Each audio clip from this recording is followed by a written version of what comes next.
दोस्तों कार्टून्स तो हम सभी को पसंद है। कुछ लोगों को जापानीज कार्टून एक एनीमे आजकल कुछ ज्यादा ही पसंद आ रहे हैं, तो वहीं कुछ लोग अभी भी नॉस्टैल्जिक जमाने में ही जीते होंगे।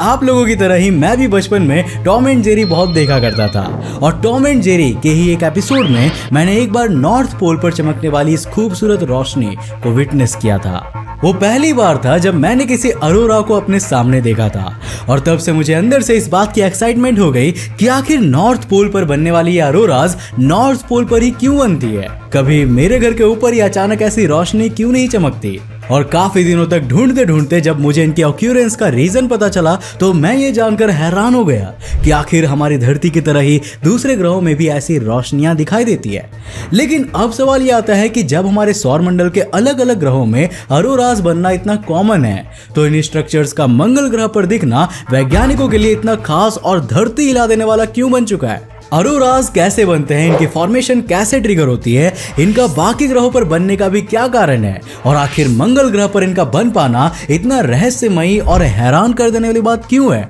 आज के इस वीडियो में हम लोग इन्हीं टॉपिक्स के ऊपर भर भर के डिस्कशन करने वाले हैं। तो हेलो गाइस, मैं हूं कौशिक, और चलिए जानते हैं अरोरा की पूरी जन्म कुंडली के बारे में।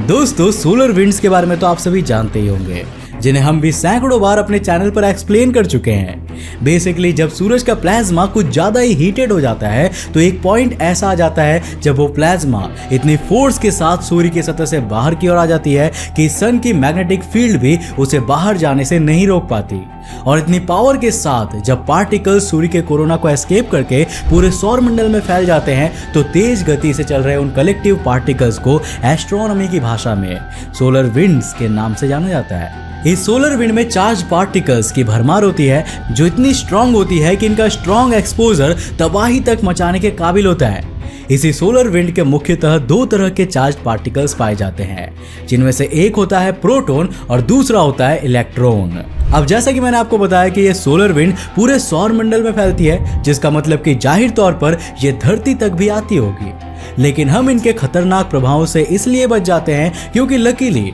हमारी धरती के चारों ओर धरती के इनर कोर की वजह से एक स्ट्रॉन्ग मैग्नेटिक फील्ड बनी हुई है, जो पूरी ताकत से इन तेज रफ्तार चार्ज पार्टिकल्स को रोक लेती है और उसे हमारी पृथ्वी की सतह तक नहीं आने देती। वरना ये समझ लीजिए कि ये रेडिएशन से इतनी ज्यादा भरी हुई होती है कि अगर किसी बड़ी बस्ती वाली जगह पर ये बिना किसी फिल्टर के धरती की सतह पर आ जाए, तो हर 10 में से 9 इंसान महज कुछ ही घंटों में स्किन कैंसर तक का शिकार हो जाएगा, और मौत का ऐसा मातम पसरेगा कि लोग बड़ी से बड़ी महामारी को भी भूल जाएंगे। वैसे यार, हमें यहाँ चिंता करने की कोई जरूरत नहीं है, क्योंकि हमारे ऊपर इस वक्त एक सुरक्षा कवच किसी ढाल की तरह लगा हुआ है। लेकिन हर सुरक्षा कवच का कोई ना कोई वीक पॉइंट जरूर होता है, और हमारी धरती में भी इस मैग्नेटिक फील्ड के 2 वीक पॉइंट्स हैं, जो धरती के 2 अलग अलग छोर पर मौजूद है। वो 2 पॉइंट्स जहां पर अर्थ की मैग्नेटिक फील्ड वीक होती है। अब उनमें से एक धरती के सबसे ऊपरी हिस्से पर मौजूद नॉर्थ पोल पे है, और दूसरा साउथ पोल। और अब यहां से शुरू होता है हमारा सबसे मेन पॉइंट।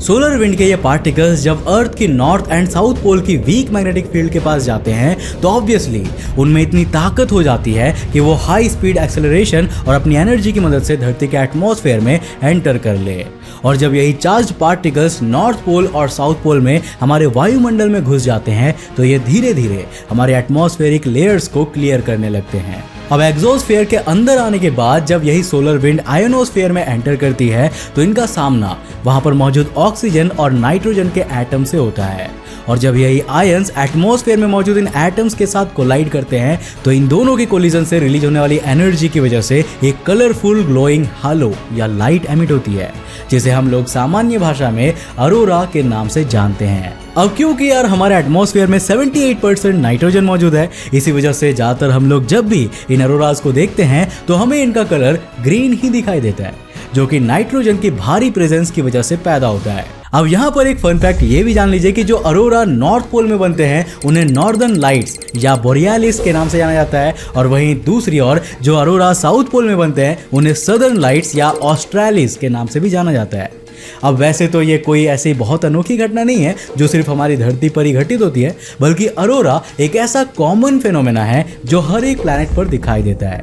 भाई टेक्निकली अरोराज को बनाने के लिए सिर्फ दो ही चीजों की जरूरत होती है। पहला तो सोलर विंड, जो कि वैसे भी सौरमंडल के कोने कोने पर मौजूद है, और दूसरा है उस प्लैनेट का एटमॉस्फेयर और उसकी मैग्नेटिक फील्ड। क्योंकि अगर एटमॉस्फेयर ही नहीं होगा तो सोलर विंड के पार्टिकल्स किस चीज से कोलाइड करेंगे, अरोरा का निर्माण कैसे करेंगे, और बाकी मैग्नेटोस्फीयर के बिना तो एटमॉस्फेयर का ही अस्तित्व नहीं होता है, जिससे मैग्नेटिक फील्ड तो किसी प्लैनेट पर अरोराज के बनने का सबसे बेसिक एलिमेंट कहा जाएगा, जिसके बिना इनका निर्माण इम्पॉसिबल होना चाहिए। अब जैसा कि हम जानते हैं कि जुपिटर की मैग्नेटिक फील्ड सभी प्लैनेट्स में से सबसे ज्यादा स्ट्रांग होती है, और यही कारण है कि जुपिटर के अरोरास ज्यादा फ्रीक्वेंटली बनते हैं और किसी भी प्लैनेट के मुकाबले सबसे ज्यादा ब्राइट होते हैं। लेकिन अब सवाल ये आता है कि अगर हम लोग अरोराज के बारे में इतना सब कुछ जानते हैं और हमें पूरी तरह से ये पता है कि आखिर अरोराज के निर्माण के लिए क्या क्या जरूरी होता है, तो मंगल ग्रह की इस अल्ट्रावायलेट इमेज में हमें मार्स के चारों ओर अरोरा बनते हुए क्यों दिखाई दे रहा है। अब अगर आपने हमारा मंगल ग्रह पर पानी वाला वीडियो देखा होगा तो आपको पता होगा कि मंगल ग्रह की मैग्नेटिक फील्ड और वहां का एटमॉस्फेयर तो कब का जा चुका था, और इसी वजह से इस बीच सवाल ये आता है कि अगर मंगल ग्रह पर मैग्नेटिक फील्ड ही नहीं है तो वहां पर अरोराज कैसे बन सकते हैं। इंटरेस्टिंगली, जब इस तस्वीर की जांच करने के लिए वैज्ञानिकों ने मंगल ग्रह पर मौजूद अपने सारे इक्विपमेंट्स की जांच की तो उनको सबसे सिग्निफिकेंट डेटा मिला उनके द्वारा 21 सितंबर 2014 को भेजे गए Mars atmosphere and volatile evolution aka MAVEN spacecraft से। मेवन एक ऐसा मार्शियन ऑर्बिटर है जिसको भेजा ही इसीलिए गया था ताकि यह मंगल ग्रह के एटमॉस्फेयर और वहां की मैग्नेटिक फील्ड से संबंधित फ्लक्चुएशंस को रिकॉर्ड करके उसके डेटा को प्रिजर्व करने के साथ साथ उसे धरती पर भी भेजे, ताकि उसे ऐसे समय की रिसर्चेस के लिए इस्तेमाल किया जा सके। वैज्ञानिकों ने इस डिवाइस को लेकर बहुत दूर की सोची थी, जिस वजह से उन्होंने इसमें सोलर विंड की हरकतें रिकॉर्ड करने के लिए भी एक डिवाइस लगाया हुआ था। और जब अल्ट्रावायलेट इमेज, मेवन का डाटा और सोलर विंड की रीडिंग्स देखी गई तो तस्वीरें साफ हो गई। रीडिंग्स को देखकर यह पता चला कि भले ही मंगल ग्रह की आउटर मोस्ट मैग्नेटिक फील्ड 99% खत्म हो गई हो, लेकिन आउटर लेयर पर अभी भी थोड़ी बहुत मैग्नेटिक फील्ड बची है। इसके अलावा मंगल ग्रह के क्रिस्टल सरफेस यानी कि जमीनी सतह पर कुछ ऐसे मिनरल्स पाए जाते हैं जिनमें आज भी मैग्नेटिज्म मौजूद है, और ये बचे कुछ मैग्नेटिज्म ही मंगल ग्रह पर अरोराज बना रहे हैं। अब यहाँ वैज्ञानिकों ने ऐसा पाया कि मंगल ग्रह की आउटर सरफेस पर बहुत ज्यादा मैग्नेटिज्म नहीं मौजूद है, जिस वजह से जो सोलर विंड पार्टिकल्स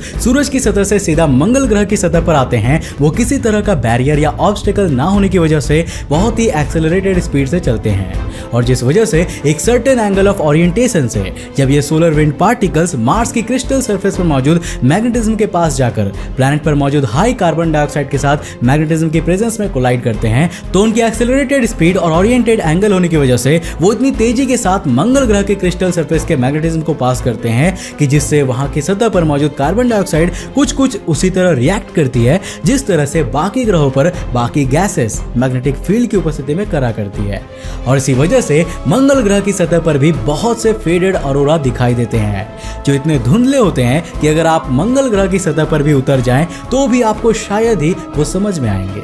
लेकिन वही वैज्ञानिक थोड़ी डार्कनेस में अगर उस वक्त मंगल ग्रह की अल्ट्रा वायलेट इमेज ले तो अल्ट्रा वायलेट पार्टिकल्स को फोकस करने की वजह से आपको वो अरोराज क्लियरली दिखाई दे जाएंगे। अब आप में से कई लोग पहले ऐसे भी होंगे जिन्हें लगता होगा कि भाई बहुत ज्यादा बर्फ या ठंडे तापमान की वजह से ये लाइट आसमान में दिखाई देती थी, पर हम उम्मीद करते हैं कि आज के इस वीडियो को देखने के बाद आपके दिमाग में एटलीस्ट अरोराज को लेकर तो कोई डाउट नहीं बचा होगा। तो उम्मीद है दोस्तों कि आज की इस वीडियो से आपने काफी कुछ नया सीखा होगा। अगर सीखा तो इस वीडियो को लाइक करने के साथ साथ अपने फ्रेंड्स के साथ जरूर शेयर करना। अब अगर आप नए हो इस चैनल पर ऐसे इंटरेस्टिंग वीडियोस को देखना चाहते हो तो इस चैनल को सब्सक्राइब करने के साथ साथ नोटिफिकेशन बेल ऑन कर देना ताकि आप देख सको हमारे वीडियो सबसे पहले। तब तक के लिए बाय, जय हिंद।